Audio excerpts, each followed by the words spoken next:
রেলগাড়ির কামরায় হঠাৎ দেখা। ভাবিনি সম্ভব হবে কোনোদিন। আগে ওকে বারবার দেখেছি লাল রঙের শাড়িতে, তালিম ফুলের মতো রাঙা। আজ পড়েছে কালো রেশমের কাপড়, আঁচল তুলেছে মাথায়, দোলন চাপার মতো চিকন গোর মুখখানি ঘিরে। মনে হলো কালো রঙে একটা গভীর দূরত্ব ঘনিয়ে নিয়েছে নিজের চারিদিকে, যে দূরত্ব সর্ষে ক্ষেতের শেষ সীমানায় শালবনের নীলাঞ্জনে।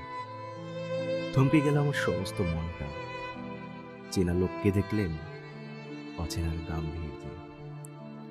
হঠাৎ খবরের কাগজ ফেলে দিয়ে আমায় করলে নমস্কার। সমাজ বিধির পথ গেল খুলে, আলাপ করলেন শুরু। কেমন আছো, কেমন চলছে সংসার ইত্যাদি। সে রইল জানলার বাইরের দিকে চেয়ে, যেন কাছের দিনের ছোঁয়াচ পার হওয়া চাহনিতে।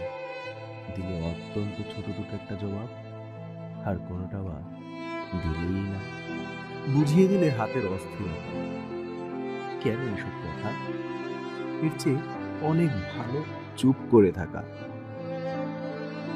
আমি রইলে অন্য বেঞ্চিতে ওর সাথীদের সঙ্গে।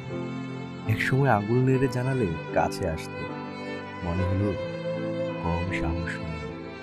বসলুম ওরই এক বেঞ্চিতে। গাড়ির আওয়াজের আড়ালে বললে মৃদু স্বরে, কিছু মনে করো না।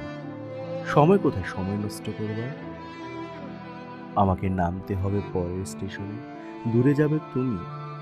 তাই তাই যে প্রশ্নটার জবাব এত কাল থেমে আছে, শুনব তোমার মুখে।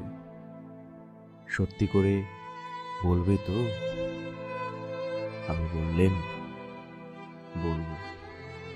বাইরের আকাশের দিকে তাকিয়ে শুধু, আমাদের গেছে যেদিন একেবারেই কি গেছে, কিছুই কি নেই বাকি।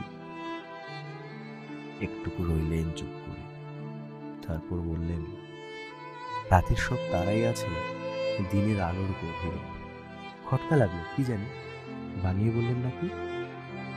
ও বলল, থাক এখন যাও ওদিকে।